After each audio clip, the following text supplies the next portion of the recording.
Sir, আমি প্রত্যেকটা পরীক্ষায় ফার্স্ট ক্লাস পেয়েছি। এবার এই সার্টিফিকেট নিয়ে যখন আমি কোথাও চাকরির জন্য যাচ্ছি, তখন কেন আমার কাছে জিজ্ঞেস করা হচ্ছে আমি কম্পিউটার পারি কিনা? কেন আমার কাছে জিজ্ঞেস করা হচ্ছে আমার কাজের কোনো পূর্ব অভিজ্ঞতা আছে কিনা? আরে পাগল নাকি তুমি? চাকরির জন্য তো সব প্রয়োজন। তোমাকে কম্পিউটার জানতে হবে, কাজের অভিজ্ঞতা থাকতে হবে, এক কথায় তোমাকে যোগ্য হতে হবে। তাহলে বেতন কি তোমার চেহারা দেখে দিবে? যদি চাকরি করতে এগুলো লাগবে, তবে স্কুল কলেজে আমাকে বাস্তবমুখী না করে তুলে আমাকে কম্পিউটার না শিক্ষা দিয়ে কেন শেখানো হচ্ছে নবাব সিরাজউদ্দৌলা কবে মারা গিয়েছিল? কেন সেখানে একজন ছাত্রকে বইয়ের উপর বই চাপিয়ে দিয়ে ডিপ্রেশনে বসানো হচ্ছে? তুমি কি মিয়া পণ্ডিত হয়ে গেছো না? এগুলো হচ্ছে ইতিহাস। একটা ছাত্রের জন্য ইতিহাস জানা খুবই জরুরি। এই ইতিহাস জানা যেমন জরুরি, তেমনই জরুরি বাস্তবমুখী শিক্ষা, যেমন কম্পিউটার। সত্যি কথা হলো স্যার, এই ইতিহাস জেনেই না আজ লক্ষাধিক যুবক চাকরির জন্য রাস্তায় রাস্তায় ঘুরছে। আর আরো সত্যি কথা হলো, ইতিহাসে চাকরি পাওয়ায় না, পাওয়ায় কর্মবিদ্যা। কে কে বলছো তোমার এই বিদ্যালয়ে কম্পিউটার শেখানো হয় না? সেখানে কম্পিউটার আছে, কম্পিউটার শিক্ষক আছে, তুমি শিখো নাই কেন? এক মিনিট স্যার, আপনি আমি দুজনেই জানি যে বিদ্যালয়গুলোতে কম্পিউটার ল্যাব আছে, কিন্তু আপনি জানেন সেখানে কি শেখানো হয়? সেখানে পুরো বছর জুড়ে শেখানো হয় কিভাবে কম্পিউটার অন অফ করতে হয়। আর নিজে থেকে নতুন কিছু শিখতে গেলে বলা হয় কম্পিউটার হ্যাং হয়ে যাবে। স্যার, সেই যে হ্যাং হলাম না, এখনো ছাড়াতে পারি।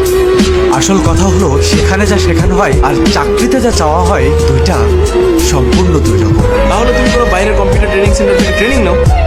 স্কিল ডেভেলপমেন্ট ইনস্টিটিউট আছে, সেখান থেকে স্কিল ডেভেলপ করে নাও।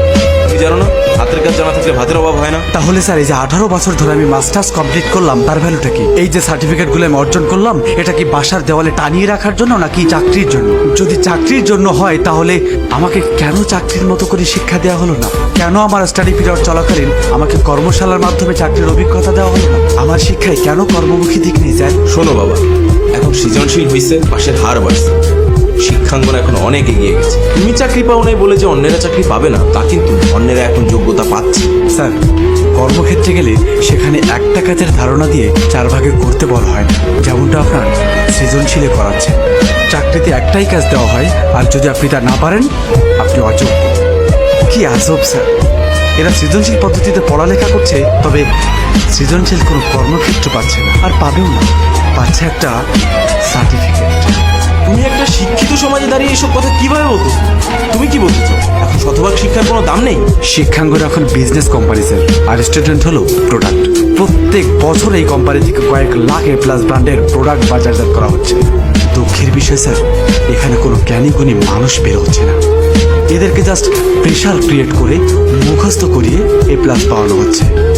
আর আপনাদের এই প্রেশার কুকারে পড়ে ছাত্রদের আশা আকাঙ্ক্ষাগুলো বাষ্প হয়ে উড়ে যাচ্ছে, আর সমাজ সিটি মারছে। তুমি জানো পোলাপাইনের অবস্থা? এখনকার পোলাপাইন খুব দুষ্ট, যে করেই হোক এ প্লাস তো পাচ্ছে। আর শুনো বাবা, এ প্লাস পেলে সব হয়। এ প্লাস কি সব সম্ভব? ভুল। এখন সমাজ রেজাল্টকে এমন অবস্থায় এনেছে যে একজন ভালো ছাত্র যদি এ প্লাস পায়, তার দিকেও আঙুল তুলে বলবে, রেজাল্ট কত টাকা দিয়ে কিনেছেন? এ প্লাস দিয়ে কোনো ছাত্রের যোগ্যতা প্রমাণ করা সম্ভব না। হ্যাঁ, তার সম্পর্কে একটা কথা বলতে পারি, যদি সে নকল না করে থাকে, তবে তার মুখস্থ করার ক্ষমতা খুব ভালো, যা কেবল পরীক্ষার খাতা পর্যন্ত সীমাবদ্ধ। আর এভাবে চলতে থাকলে জাতি খুব